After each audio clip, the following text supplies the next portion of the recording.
I would say for the Knicks, I wanted to just see what it looked like. Obviously, Coach Mike Brown talked a lot about pace and tempo and getting the ball at the floor and getting movement. And I want to see what that would unlock for New York and how they would approach it. And so you did see a lot more, quicker decision making.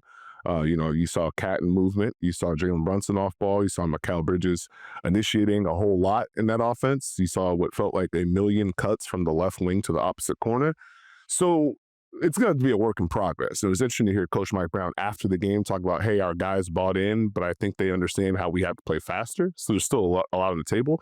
But I think that's kind of the beauty of the preseason, especially with these shorter training camps, is these teams are literally workshopping a lot of the concepts that they're putting in on the fly, and they're having to do it with different combinations, different lineups. So I'm intrigued, but I think if you have more Bridges on ball, more initiation, more handoffs, it's just more open opportunity, and they are making quicker decisions to flow into the next action. So that was probably the first thing that stood out to me for the Knicks side. Okay. I think bouncing off of that, like, the tempo certainly stood out. The general spacing and what they were trying to get to stood out. From a lineup perspective, Steve, no OG Anunoby in this one, dealing with a hand injury, list him as day-to-day, so hopefully it's not anything super serious on that front. Pacom Dadier got to start there. But they went with Mitchell Robinson and Cat up front, Steve. Josh Hart off the bench. And I was like, okay. We got to see a lot of Mitch and Cat in the postseason. Mitchell Robinson remains an absolute monster on the offensive glass, really good screener. Defensively, I was intrigued. I was like, okay, we're probably going to see Mitch at the level again, and we did see that. Also saw some switches from Mitchell Robinson in this one. I was like, okay, a level of scheme versatility. This is neat. Let's see how much they want to build on that. And so just him getting the first crack kind of stood out to me. It's like, okay, is this just let's get a look? It's the first preseason game, or is this actually how they want to start once we actually hit the regular season? So naturally, we'll get a larger sample of Knicks preseason games to get an idea. But I was like, okay, Mitchell Robinson's in. I need the free throws to come in some capacity. Oh. I feel so bad for him, man, because he very clearly puts the work in. Like, there are plenty of, as much as you want to care about workout videos and stuff, like, he's taught to people, like, it's not a lack of effort for Mitchell Robinson, which is why I really feel for him. But man, it's just like watching him on the offensive glass, gets hacked. We got an early hacker Mitch in the game. And I'm just like, ooh, let's see what it looks like. Misses the first one. I was like, darn, here we go. Yeah, the switching stood out to me with Mitchell Robinson and Cat when they were both in the lineup together. I think it's going to be interesting to see how Mitchell Robinson handles the amount of handoffs he may have to do and the amount of high pick and roll that he may have to do, because he's not necessarily a quick roller. So it's going to be intriguing how that evolves. I thought it was interesting because if you looked at the kind of the quote unquote rotation, I was like, oh, Josh Hart is being tethered to the second unit so they can play defense. And sure enough, you saw a 3-guard lineup. I believe it was like Deuce McBride, Jalen Brunson, and Jordan Clarkson, featuring Josh Hart and Mitchell Robinson, so we can play some defense. So it'll be interesting. They're going to have to balance things out. I do like the fact that, and I'm intrigued by, Deuce McBride looked pretty free for the Knicks. Shot and I was like, did he just be like, yeah, Malik Monk, I can do that. Don't worry. Yeah, that's me. Mm-hmm. That brother played like he was offended that they signed Jordan Clarkson. Like, did you not see what I did? When I got minutes and touches, I can pull up, I can drive, I can get to some jerseys on defense. What you mean? But no, in all seriousness, he did play well. I didn't mean to cut you off there, but I really did enjoy Deuce McBride minutes as well. Can I say one? I wanted to add one quick thing on, like, your overall spacing point, the cuts from the wings to the corner, etc. Like the opening possessions for the New York Knicks, where they ended up with, I think, Cat and Jalen Brunson kind of on the same side of the floor. Like, that was neat. And I'm watching the ball go to Dadier, and I'm just like, ooh, that's gonna be OG Anunoby at some point. That's a different level of spacing threat that team's going to have to deal with if this is kind of Mikal initiating, Cat and Brunson spaced on the same side. So, like, if it doesn't work, we just kick it to Cat, flow into a handoff. It's empty side probably, especially with the way that they're mixing in these cuts and respacing. It's like, ooh, Mike Brown, I see what you were cooking here. And ultimately, I enjoyed the Dadier minutes. He just has to knock down shots, as simplistic as that sounds. But yeah, I was like, okay, I like how they're doing this. I can see where that's how you manufacture some Mikal Bridges initiation reps, but also we can now swing this to OG Anunoby for catch and shoots or catch and drives, get them against tilted defenses. And, like, you're not sending strong help from the weak side if your weak side is Cat and Brunson. And so maybe that's how, again, OG in his eternal quest for more touches, it feels like, that's how you manufacture some cleaner ones for him. So I'm excited about what that part's going to look like. I'm with you there. I will say, just to flip it to the Sixers real quick, intrigued. Obviously, they don't have some of the pieces, and we don't know when they'll have some of those pieces, but Tyrese Maxey is pretty good at basketball, in case you forgot. I really like the drives. Like, I like just the mindset to look to get downhill. I liked Philadelphia putting in a little bit more pass and catch action for him to get downhill in a different way.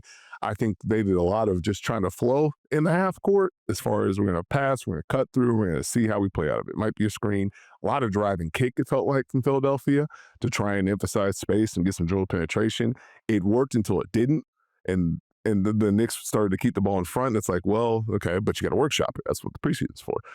VJ Edgecombe, fun off-ball stuff.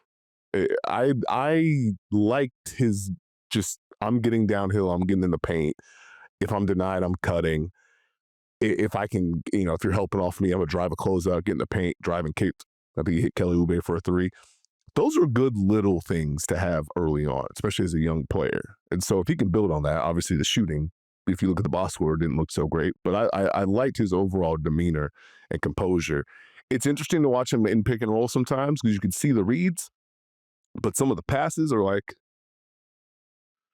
ducks. It's like, oh, the corner's open. Woo! Yes. And I'm like, oh, you had the right idea.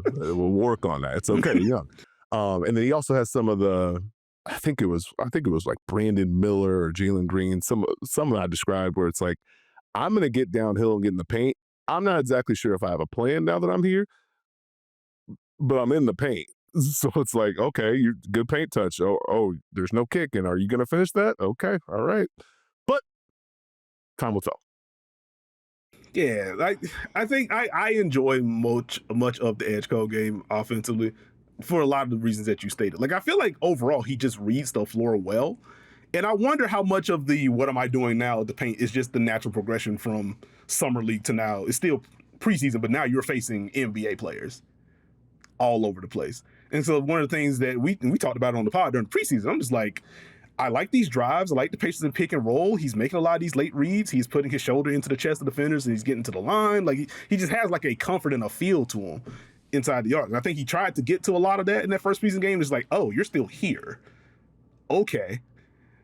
And to the passing point, I'm so glad you brought that up because I had like a pass placement bit and a pass velocity bit for him. So I'm glad you hit on that. It's very much like if you have 2K26, like they introduced a settings kind of like an auto lob feature because people were fed up with throwing the ball into opponents like chest when they didn't want to.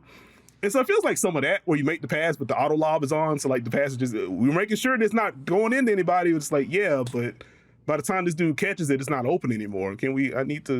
What is this? So that part was fun for me. As far as like general Sixers thoughts from me, it's nice. I mean, it stinks that like no Paul George, no Joel Embiid, and as Steve mentioned, we don't know when they're coming back. But this does kind of give you a window of if the staggering is going to be we're resting Embiid and Paul George at the same time, Maxey, you get a unit. It's cool to just get like an extended run of that.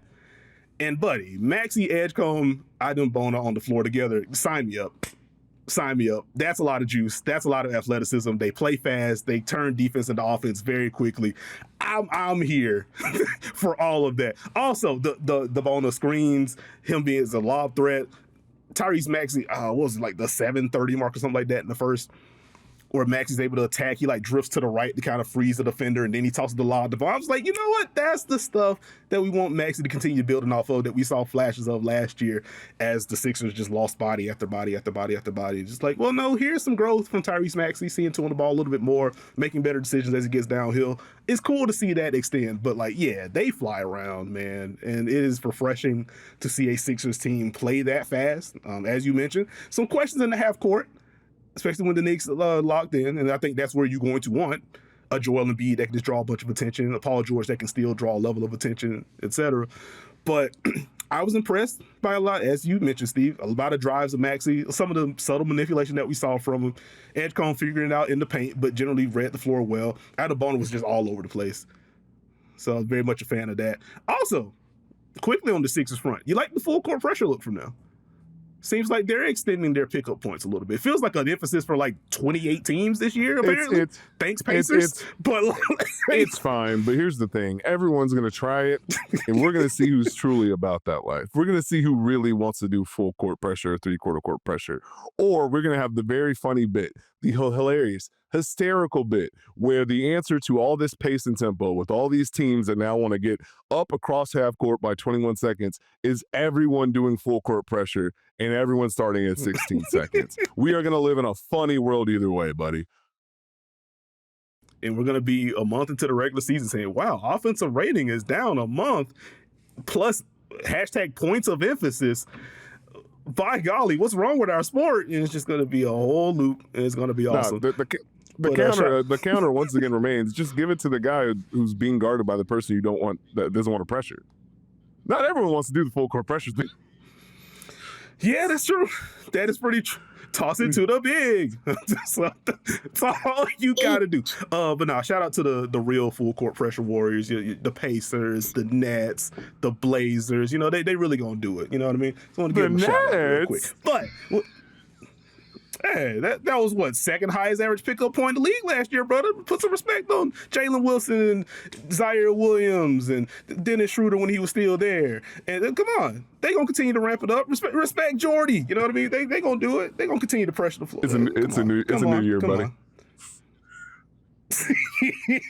All right. Well, we got Nets preseason basketball on Saturday. We gonna see. I'm prepared to take an L if I have to, but I think they're gonna continue to ramp up the full court pressure.